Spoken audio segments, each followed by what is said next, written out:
ఇవాళ ఈ వేదిక మీద మనం పార్టీ లాంచ్ అవుతుందంటే దీని వెనక ఎంత పెద్ద కుట్రలు జరిగినాయో, ఎన్ని రకాల అఘాయిత్యాలు జరిగినాయో మరి మీకు అర్థం కావాల్సినటువంటి సందర్భం. తీన్మార్ మల్లన్న పార్టీ పెడుతున్న రోజు నుండి ఆయన వెంట నడుస్తున్నటువంటి మా అందరినీ కూడా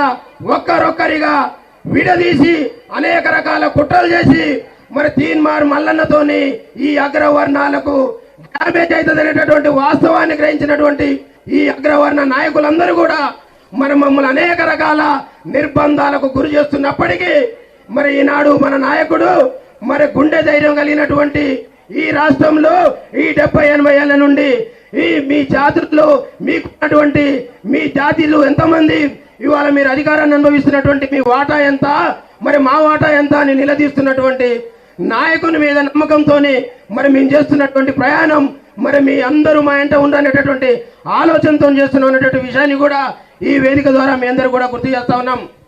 రాత్రి 3 గంటల తర్వాత అధికారులు పనిచేసేటటువంటి పరిస్థితి ఎక్కడైనా ఉందా సోదరులారా, ఆలోచన చేయాలి. రాత్రి 3 గంటల నుండి ఈ రాజ్యాధికార పార్టీని ఏర్పాటు చేసుకోబోతున్న సందర్భంలో అనేక మంది బీసీలు ఈ హైదరాబాద్ నగరంలో ఏర్పాటు చేసుకున్నటువంటి ఫ్లెక్సీలని తెల్లారే సరికల్లా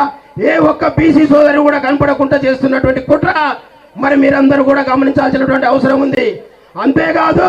తాజ్ కృష్ణ హోటల్ని వారం 10 రోజుల క్రితమే మాకు విమోచన దినోత్సవం రోజు మాకు కావాలని అడ్వాన్స్ గా బుక్ చేసుకొని మరి హాల్ని బుక్ చేసుకుంటే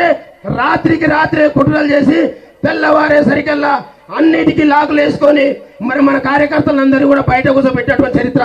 అయినప్పటికీ మరి వాళ్ళ మన నాయకుని దమ్మేందో, మన నాయకుని సత్తా ఏందో ఇప్పటికే వాళ్ళకు తెలిసింది. ఈ రాష్ట్రంలో ఎవరు పార్టీలు పెట్టినా అడ్డంకులు రాలేదు, కానీ మన నాయకుడు పెడితే ఎందుకు అడ్డంకులు సృష్టిస్తుర్రో మరి మీ అందరికీ తెలుసని నేను అనుకుంటా ఉన్నా. ఎవరితోనైతే ఈ రాష్ట్రంలో వాళ్ళు ఈ రాజ్యానికి దూరం కాబోతా ఉన్నారు, ఆ నాయకుని గుర్తించరు కాబట్టి ఆ నాయకునికి అడ్డంకులు సృష్టిస్తా ఉన్నారు. కాబట్టి దయచేసి సోదరులారా, ఇవాళ ఈ రాష్ట్రంలో మాటలు చెప్పుకుంటా మాటలతోని పబ్బ పెట్టుకుంటా వస్తున్నటువంటి అన్ని పార్టీలు కూడా ఇవాళ